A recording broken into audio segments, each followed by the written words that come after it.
your book, The Great Money Reset, you look at how individuals can make significant financial changes.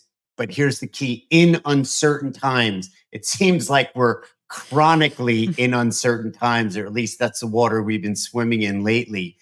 Can you tie in parallels for event professionals and even business leaders and draw from your approach to navigating that economic uncertainty?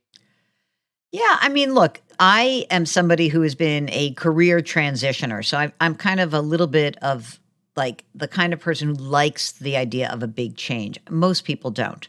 And the reason I wrote this book called The Great Money Reset really was about the shifts that were taking place amid COVID. And the biggest shift took place even myself. So, all right, you're an event planner and now you're no longer having events because we're all shut down, right? And we did the same thing in news. It's like, well, we're in remote studios. We now are getting sent cameras and microphones and we're doing all this stuff. And for me and my podcast, the biggest change was that I had a corporate sponsor, Goldman Sachs, and it was their contract. We were set to renew it. It was supposed to renew in March of 2020, and the world was going crazy. And they said, listen, we're not going to renew it. We don't know. It's too uncertain. We can't do this. So the podcast is called Jill on Money. It was twice a week we would drop it. And, frankly, I am so, because I come from industry, not like the media industry, but industry, I'm very sensitive to the needs of the client. So in this world where one big advertiser is writing one big check to put on the podcast, what I understood was that they wanted a voice in the content, even though at times I disagreed with them and I'd push back a little bit, but it was their money and I get it. Yeah. So it's the middle of March. They're like, yeah, no, we're not doing this. And at the same time, my executive producer, Mark Talercio, says to me, we're getting just an enormous number of emails that are flying in. People are freaking out. They don't know what to do. No one knows how to claim unemployment insurance. People are scared. And I said, all right, and the markets were moving like, 3, 4, 5% daily. And so I said, let's go to a daily podcast. It'll be like the emergency session.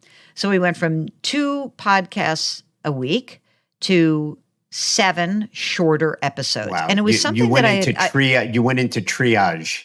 Yeah. And it was really about responding to the inflow of the people who were listening. And what was fascinating to me is I'd always felt like as much as big name interviews were interesting to the advertiser, the underwriter, I thought that real people were always the most fascinating to me. Everybody's got an interesting story and everybody's got a way to think about money. And we're all voyeurs in some way, right? This is old time talk radio, right? First time, long time listener, first time caller, long time, first time, right? And so we started and I would just read emails that were coming in that were representative of all the other emails. And we would talk about what happened in the day and what had to happen. And we would end the show every day with something that just came up organically where I would say, wash your hands, wear your mask, and be nice to each other. That was how I ended every episode for like essentially a year. And so, we did that and I self-financed the podcast. The podcast company said, we have no advertisers. Like the business has gone away. Wow. I said, you know what? Screw it. Let's just try this. It's March. People have been very loyal to me and to my brand. I can afford to underwrite this myself. I'm going to pay for me and my producer and everything else. And I just said to them, just make sure it gets out there. And, in fact, what actually happened, we went from these 2 40-minute episodes a week with quote unquote high profile names to regular people. And our audience downloads quintupled by the end of the year. And Now we're just in a plain old ad-based model. But in that time, I learned that people were really looking for assistance, guidance, mentorship, coaching, call it what you want. And what they also were doing was asking permission from me. I'm a certified financial planner still. I don't practice anymore, but I keep the designation. I work really hard to make sure I know what's going on. And they wanted permission to do something different with their lives as a result of this massive upheaval called COVID. And we would talk through what were the kinds of changes people wanted to make.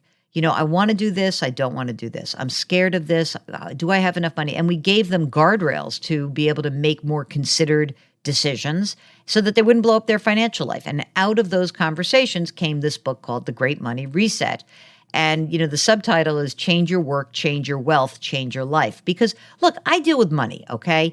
And it can be an incredibly boring topic, except it's ubiquitous. So it doesn't surprise me every time CBS News does some sort of research. They're like, you know what? People really care about money. I'm like, no kidding. Right. Like as long as they're healthy, yes, they care about their money. We all have our issues, and we all have shame around money, and we all have a little bit of embarrassment, and we are not sure the right direction. And we've been given this thing called our personal financial life to manage without a lot of ability to do so. If any, exactly. And I take this role very seriously. When I first got to CBS, I really only wanted to cover like the quote unquote important economic and market stories. And then I have abandoned that. And I'm talking to you this morning after 2 days where yesterday I was on the air talking about the changes that the IRS has made to the tax code because of inflation.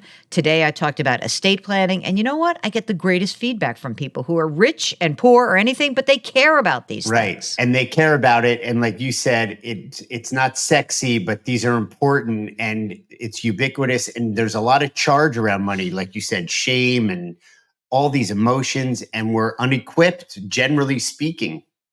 And even the people who think they're equipped are not, okay? Because I come from that world. I come from a Wall Street background. My dad was a trader. I grew up around this world.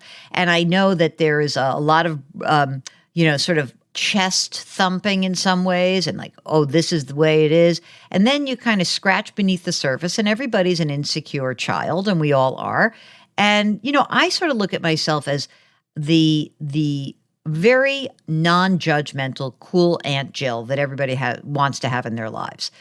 I don't want to judge someone who comes to my show and says, I've completely screwed up my life. And I'm like, who cares what happened? Where are you today? Right. Where can we get you going next? Let's deal with what's so. Exactly. And by the way, I'm not sure. I know that there are people who want to be told what to do. It is not in my nature to be a finger wagger. I think the world is filled with gray. And so I will never do that.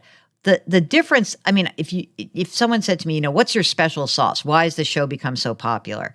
I would say that it's because I have a sense of humor about it and that I can tease people and I can also be empathetic and I can hear them and I can have somebody say, I just got a stage 4 cancer diagnosis and I need you to help me figure this out for my family, and that, they'll hear me be very straightforward and then I'll get choked up as I say goodbye to them. Yeah. And that's real life.